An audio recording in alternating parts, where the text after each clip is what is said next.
Bonjour à vous, c'est Josué et le thème du message d'aujourd'hui c'est le principe de la guérison. Il y a deux choses que vous devez comprendre dans cette vidéo. La première chose que vous devez comprendre c'est quoi? Le principe de la guérison s'opère à travers l'action de grâce. C'est-à-dire que vous devez apprendre à remercier Dieu pour votre guérison même si vous ne l'avez pas encore vu. C'est-à-dire que chaque fois que vous avez l'impression que les symptômes essayent de réapparaître, vous devez apprendre à remercier Dieu.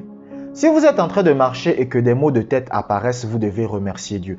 Écoutez, je vous ai dit, chaque fois que vous avez l'impression de douter de votre guérison, chaque fois que vous avez des pensées de peur, de trouble, chaque fois que vous avez des pensées qui viennent vous dire que vous ne serez pas guéri, vous devez commencer à remercier Dieu pour votre guérison.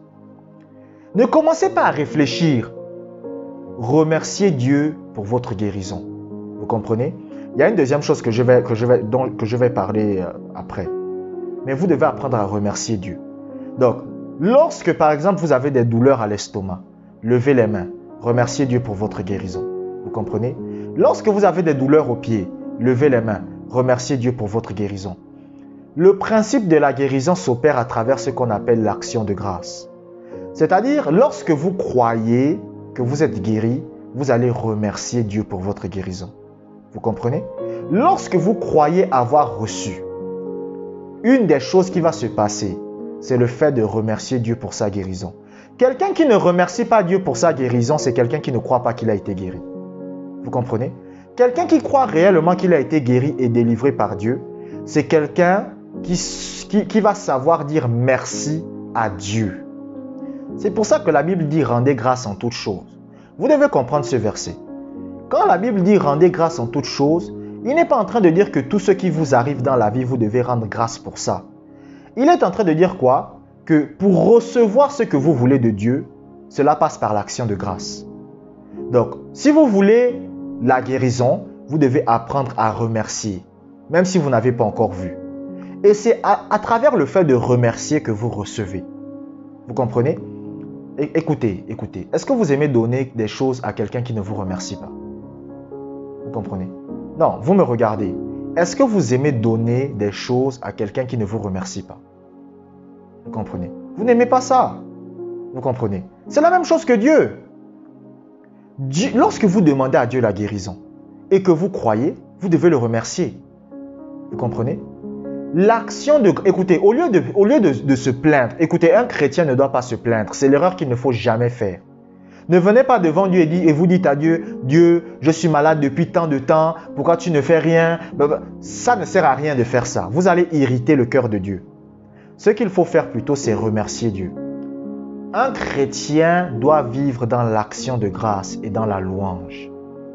Et non dans les plaintes, vous comprenez, et les reproches. J'ai lu le livre des Proverbes ce matin et la Bible dit qu'il n'y a aucun conseil devant l'Éternel. Ça veut dire que vous ne pouvez pas faire des reproches à Dieu. Dieu, pourquoi? Pourquoi tu me fais ça? Non. Venez devant Dieu et remerciez-le pour votre guérison. Maintenant, je vais partager un principe vraiment très puissant, un principe très puissant dans le domaine de la guérison et qui va certainement beaucoup vous aider. J'en ai pas beaucoup parlé, mais le Seigneur me pousse vraiment à introduire ce sujet de plus en plus. Lorsque vous voulez que votre langue ait de l'autorité sur la maladie, vous devez beaucoup prier en langue. Vous comprenez?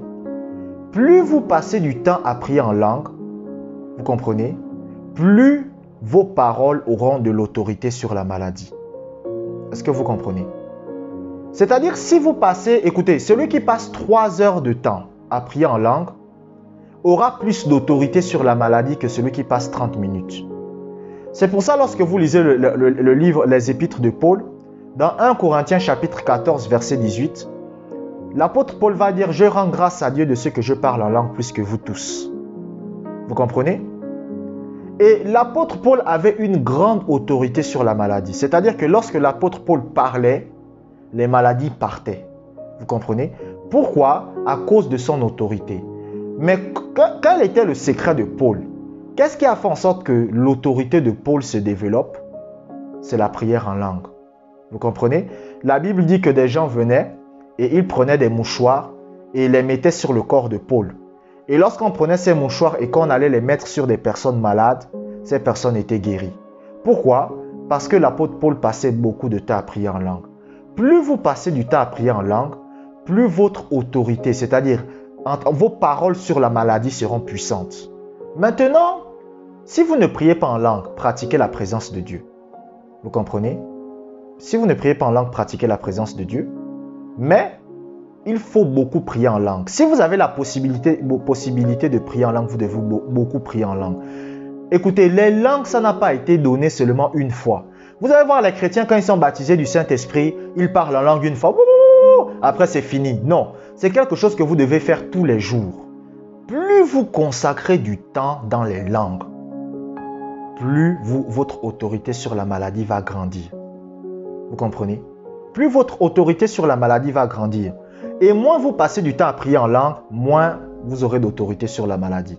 Donc, vous voulez accroître votre autorité sur la maladie, priez beaucoup en langue.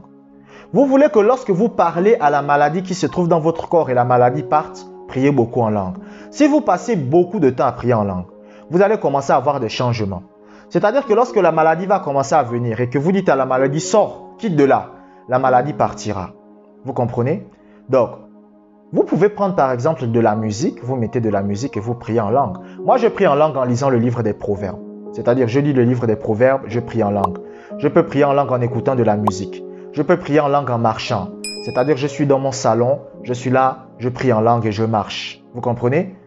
Donc, vous pouvez prier en langue de différentes façons. Vous comprenez? Donc, passez et consacrez du temps à prier en langue. Lorsque vous faites ça, votre autorité sur la maladie va s'accroître. C'est-à-dire que, écoutez, les esprits démoniaques de la maladie, c'est-à-dire les esprits de cancer, tous ces esprits-là, ils commenceront à avoir peur de vous. Vous comprenez? Je vous remercie d'avoir regardé cette vidéo jusqu'à la fin. Abonnez-vous pour des prochaines vidéos. Que la grâce du Seigneur soit avec vous.